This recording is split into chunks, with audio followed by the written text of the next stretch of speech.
नमस्कार, मैं आपके साथ के किराना एमवी नेटवर्क देख रहे हैं आप। और बीजेपी प्रत्याशी सर्वेश कुमार का शव घर लाया गया है। सर्वेश कुमार के घर में लगा समर्थकों का तांता। आज दोपहर 3 बजे उनका अंतिम संस्कार किया जाएगा। ठाकुर द्वारा के रतुपुरा गांव में उनका शव लाया गया है। बड़ी खबर आपकी टीवी स्क्रीन पर। प्रथम चरण के चुनाव में मुरादाबाद से बीजेपी के प्रत्याशी रहे सर्वेश कुमार का कल निधन हो गया। आज उनको माउथ कैंसर था और जिसका उनका ट्रीटमेंट भी चल रहा था। उनके मुंह का ऑपरेशन भी किया गया था दिल्ली के ही एक निजी अस्पताल में। अब ऐसे में जब प्रधानमंत्री नरेंद्र मोदी रैली करने के लिए पहुंचे थे तो तब सर्वेश कुमार भी वहां पर उस रैली में मौजूद थे और तभी वो डिस्चार्ज होकर पहुंचे थे। लेकिन फिर अचानक से तबीयत खराब होना और उसके बाद उनका अब शव उनके घर लाया गया, जहां समर्थकों का तांता लगा हुआ है। आज दोपहर 3 बजे उनका अंतिम संस्कार किया जाएगा। मुरादाबाद लोकसभा में ही एक तहसील पड़ती है ठाकुर द्वारा, और उस ठाकुर द्वारा के पास रतुपुरा गांव के रहने वाले थे जो सर्वेश कुमार, और वहां उनका शव लाया गया। यानी कि अंतिम संस्कार उनके पैतृक गांव में ही किया जाएगा। सर्वेश कुमार के घर में समर्थकों का तांता लगा हुआ है।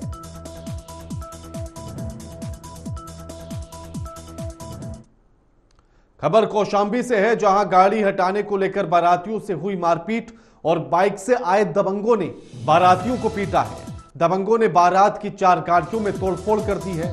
गाड़ी में बैठे कई बाराती गंभीर रूप से जख्मी हो गए हैं। सूचना पर पहुंची पुलिस ने घायलों को अस्पताल भेजा है। मामले में पुलिस ने कई लोगों को हिरासत में ले लिया है। सैनिक कोतवाली इलाके के लुकिया गांव का मामला है।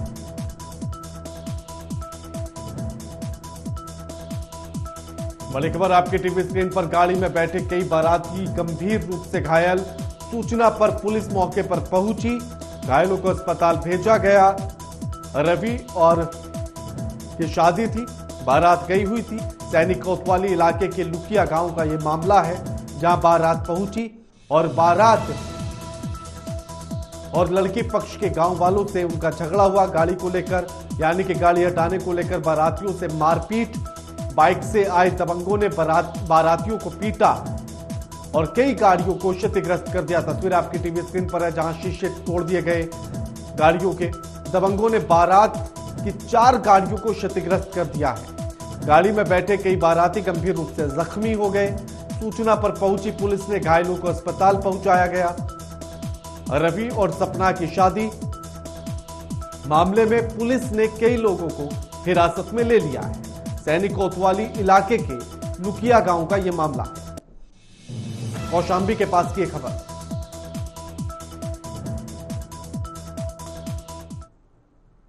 और इसी बीच एक और बड़ी खबर आ रही है। मुख्यमंत्री धामी को लेकर गाजियाबाद से आज स्टार प्रचारकों का जिले में जमावड़ा रहेगा।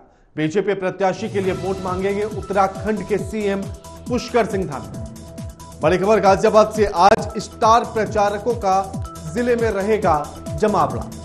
बीजेपी प्रत्याशी के लिए वोट मांगेंगे उत्तराखंड के मुख्यमंत्री पुष्कर सिंह धामी। सीएम धामी हिंदी भवन में व्यापारी सम्मेलन में हिस्सा लेंगे। प्रदेश अध्यक्ष भूपेंद्र सिंह भी अतुल गर्ग के लिए प्रचार करेंगे। बीएसपी सुप्रीमो मायावती गाजियाबाद में बड़ी जनसभा करेंगी। 3 लोकसभा सीटों के प्रत्याशी होंगे मंच पर मौजूद। कांग्रेस नेता प्रमोद तिवारी डोली शर्मा के लिए जनसभा करेंगे।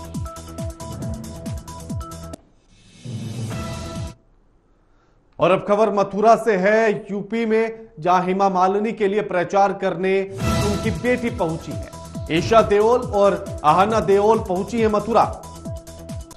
अभिनेत्री ईशा देओल ने कहा, मथुरा में विकास हुआ, विरासत और पर्यटन को बनाए रखा गया।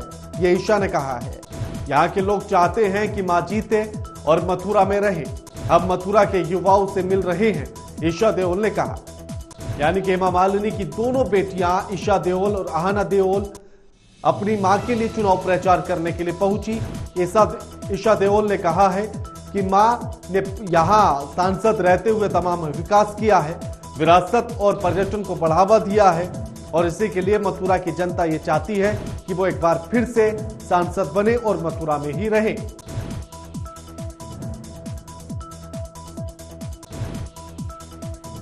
और उसी की तस्वीरें भी आपके टीवी स्क्रीन पर हैं जब हेमा मालिनी के लिए प्रचार करने हेमा मालिनी की दोनों बेटी ईशा देओल और आहना देओल पहुंची। लोगों का जमावड़ा, ईशा देओल और आहना देओल पहुंची। अभिनेत्री ईशा देओल ने कहा, मथुरा में विकास हुआ है, विरासत और पर्यटन को बनाए रखा गया, ये ईशा ने मीडिया से बातचीत करते हुए कहा है। उसी की तस्वीरें आपकी टीवी स्क्रीन पर हैं। तस्वीरों में दोनों बहनें अपनी मां के प्रचार के लिए मौजूद, जहां ईशा देओल और आहना देओल मीडिया से बातचीत करते हुए उन्होंने कहा कि मथुरा का विकास हुआ है।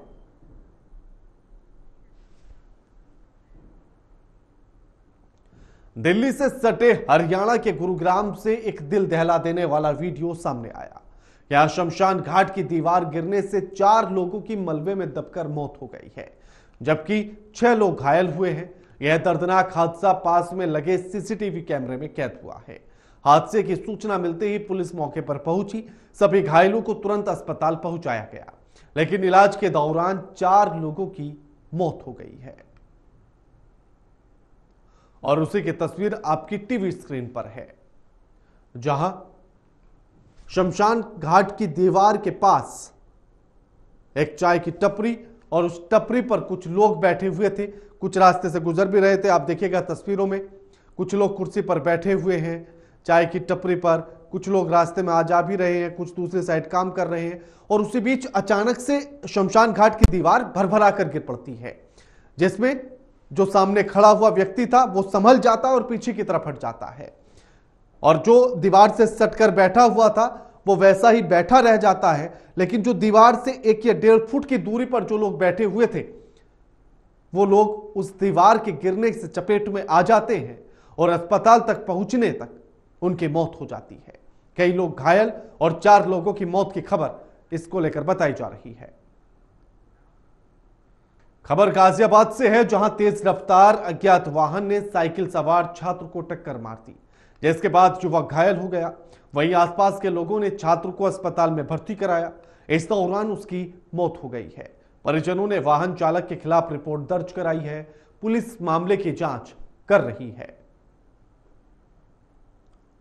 तेज रफ्तार का कहर अक्सर देखा जाता है और ऐसा लगता है कि सड़कों पर गाड़ियां नहीं, मौत काल बनकर दौड़ती है, या यूं कहें कि मौत के साथ ये गाड़ियां ही काल बनकर दौड़ती हैं। एक तेज रफ्तार अज्ञात वाहन ने साइकिल से जाते हुए छात्र को टक्कर मारी, जिसमें छात्र घायल हो जाता है। आसपास राहगीरों ने उसे अस्पताल तक पहुंचाया, इलाज शुरू किया जाता है, लेकिन जिंदगी और मौत के बीच जूझता हुआ छात्र जिंदगी को अलविदा कह देता है। उस छात्र की तस्वीर आपकी टीवी स्क्रीन पर है। खबर अमेठी से है, जहां 1000 रुपए के लिए युवक ने दोस्त का गला दबाकर हत्या कर दी, जिसके बाद जंगल में शव को छिपा दिया गया। आरोपी दोस्त की निशानदेही पर पुलिस ने जंगल से प्रखर के शव को बरामद किया। शव मिलने की सूचना मिलते ही परिजन समेत पूरे गांव में हड़कंप मच गया। बड़ी संख्या में ग्रामीण थाने के बाहर हंगामा करने लगे। हंगामे की सूचना मिलते ही एसपी अनूप सिंह मौके पर पहुंचे और परिजनों को शांत कराया गया।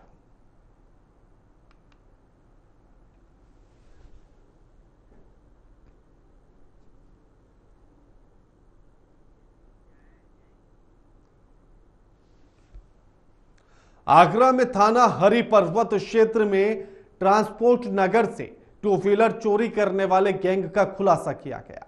पुलिस ने गिरोह के 3 बदमाशों को गिरफ्तार कर लिया है। उनके कब्जे से चोरी की बाइक और स्कूटी को बरामद किया है। पुलिस ने इनके पास से बाइक, स्पेयर पार्ट्स आदि चीजें बरामद की हैं।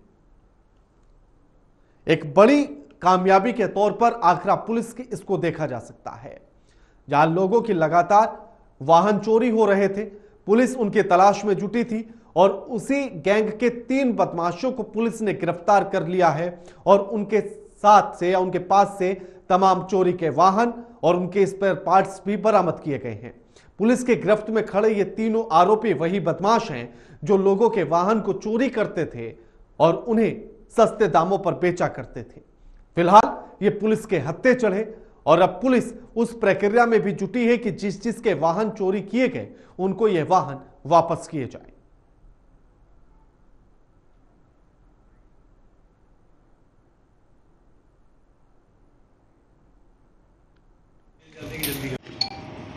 बाइक चोरी के गिरोह का पर्दाफाश किया है। कितनी बाइकें बरामद हुई हैं और कितने लोग गिरफ्तार हुए हैं? देखिए, थाना हरी पर्वत पुलिस और एसओजी सर्विलांस नगर जोन की संयुक्त टीमों ने एक वाहन चोरी गैंग का अनावरण किया है।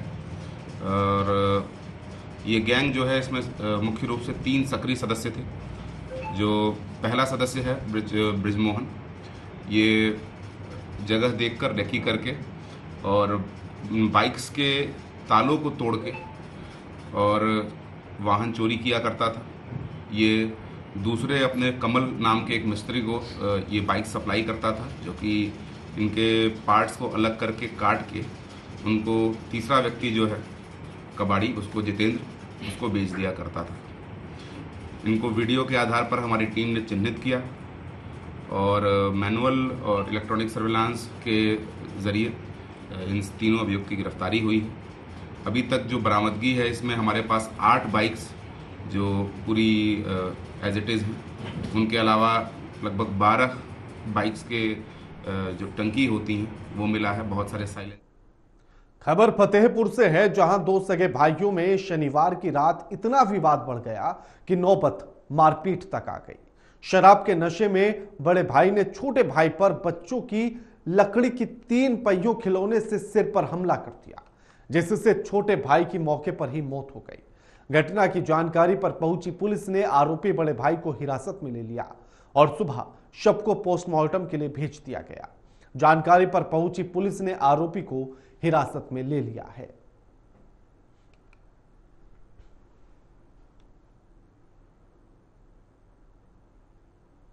जेल में बंद समाजवादी पार्टी के विधायक इरफान सोलंकी के आगजनी केस में कानपुर की स्पेशल एमपी एमएलए कोर्ट ने एक बार फिर से फैसला टाल दिया है। अब मामले की सुनवाई के लिए अगली तारीख यानी कि 26 अप्रैल तय की है। कोर्ट ने तारीख देने के बाद 7वीं बार फैसला टाला है। इरफान का आगजनी केस में ट्रायल पूरा हो चुका है। कोर्ट सिर्फ मामले में फैसला सुनाना है।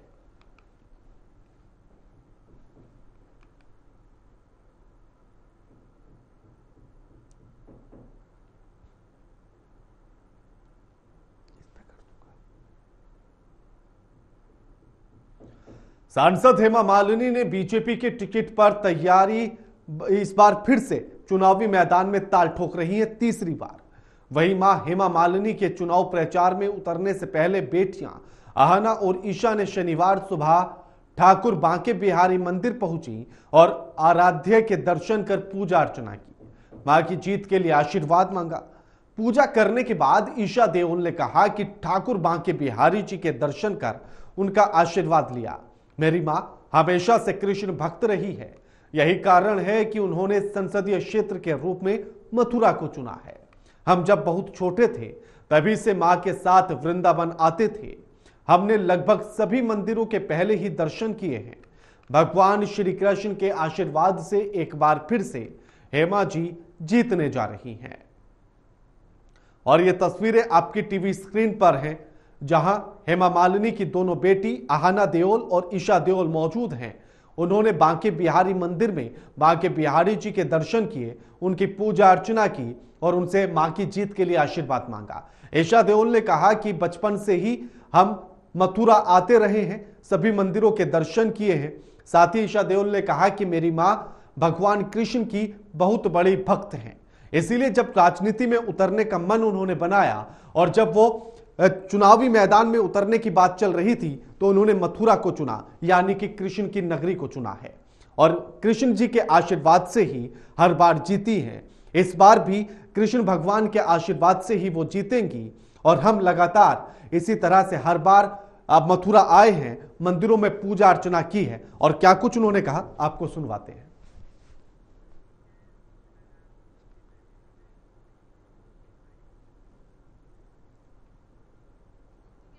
यूथ से मिलने आई हूँ, उन्हें वोट करने के लिए अपील करने के लिए आई हूँ। और मैं भी यूथ को रिप्रेजेंट करती हूँ, तो I think it's my duty कि उनको वोट करने के लिए जो अवेयरनेस क्रिएट करना है वो बहुत ज़रूरी है। तो वहाँ पर इन्हें सबको सपोर्ट करने आई हूँ मथुरा। ईशा, एक बहुत आसानी से बताइए कि आपने 2014 भी देखा, 19 भी देखा, 34 आप देख रहे हैं। मैं मथुरा कॉन्स्टिट्यूएंसी के हिसाब से बात कर रहा हूँ। क्या आपको लगता है कुछ बदला है, कुछ चेंज है? जी, बहुत कुछ चेंज है। मैं एक्चुअली काफी समय बाद आ रही हूँ यहाँ पर, और बहुत ही जहाँ पर एक अलग ही फील हो रहा है। और अच्छी बात यह है कि जहाँ पर डेवलपमेंट की जरूरत थी वहाँ पर बहुत ही फास्ट स्पीड से डेवलपमेंट हो रहा है। और वृंदावन की कुंज गलियों को अच्छे से मेंटेन किया है, क्योंकि वो जो टेम्पल्स है हमारा हेरिटेज है, और उसे भी देखने के लिए बहुत से टूरिस्ट, बहुत से लोग आते हैं, तो उसे भी अच्छे से मेंटेन करके रखा है।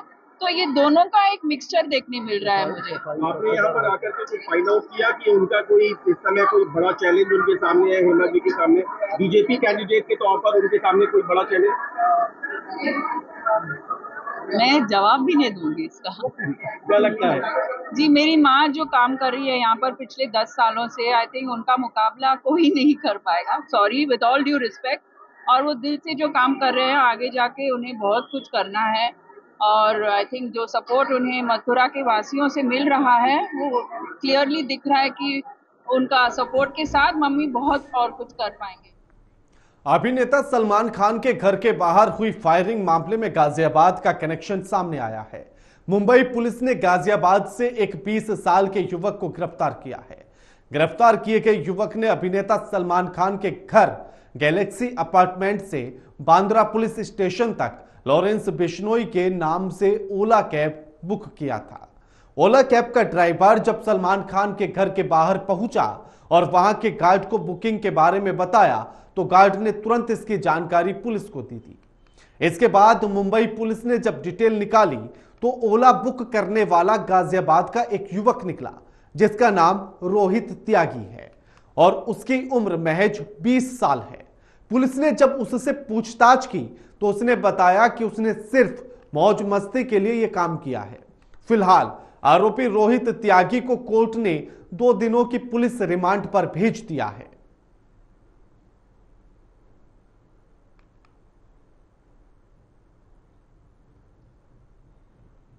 पश्चिम बंगाल में राम नवमी का जुलूस निकालने के दौरान हुई झड़प को लेकर सियासत गर्मा गई है। उत्तर प्रदेश के सीएम योगी आदित्यनाथ ने इसे लेकर पश्चिम बंगाल की सरकार और ममता बनर्जी पर निशाना साधा है। उन्होंने कहा कि अभी रामनवमी का आयोजन संपन्न हुआ है। बीजेपी शासित सभी राज्यों में रामनवमी के उत्सव और शोभा यात्राएं सकुशल संपन्न हुई हैं, लेकिन अपनी तुष्टीकरण की नीति के लिए कुख्यात पश्चिम बंगाल की टीएमसी की सरकार के कारण वहां रामनवमी की शोभा यात्रा पर हमले हुए हैं। यानी कि सनातन आस्था को आहत करने की किस हद तक की कुचेष्टा हो रही है, यह एक बार फिर से देखने के लिए मिल रहा है।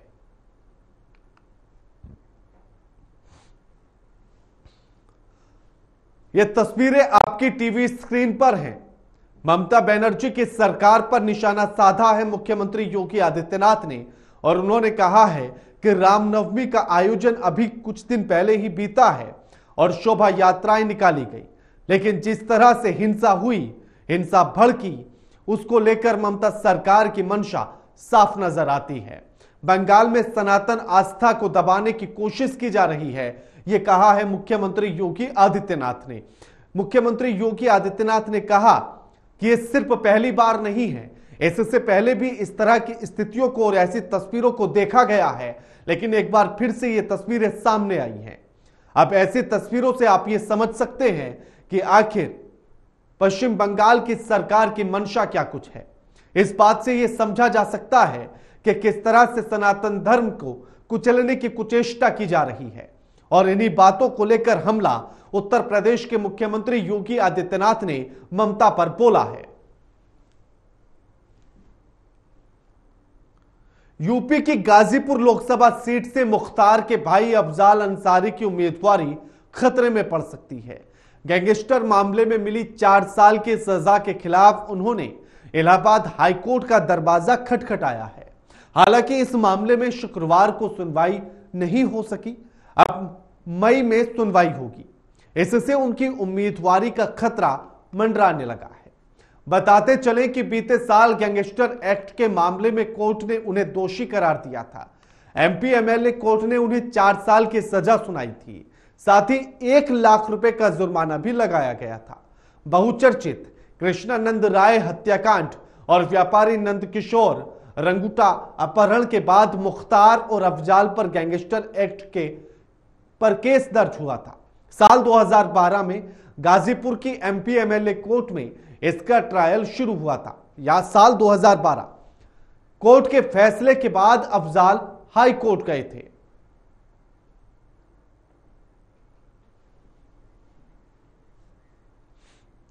इलाहाबाद उच्च न्यायालय की लखनऊ खंडपीठ ने अपना दल कमेरावादी की पार्टी को चुनाव चिन्ह के रूप में लिफाफा आवंटित करने की मांग वाली याचिका को खारिज कर दिया।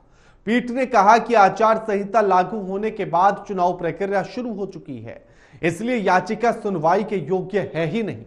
यह आदेश न्यायमूर्ति संगीता चंद्रा और न्यायमूर्ति BR सिंह की पीठ ने अपना दल की अध्यक्ष कृष्णा पटेल की ओर से दायर याचिका पर पारित किया है।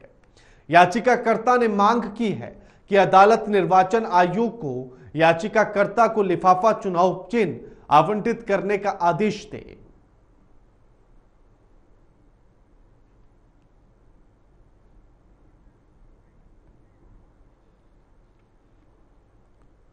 बुलेटिन में फिलहाल इतना ही। लगातार खबरों के लिए देखते रहिए AMP नेटवर्क। नमस्कार।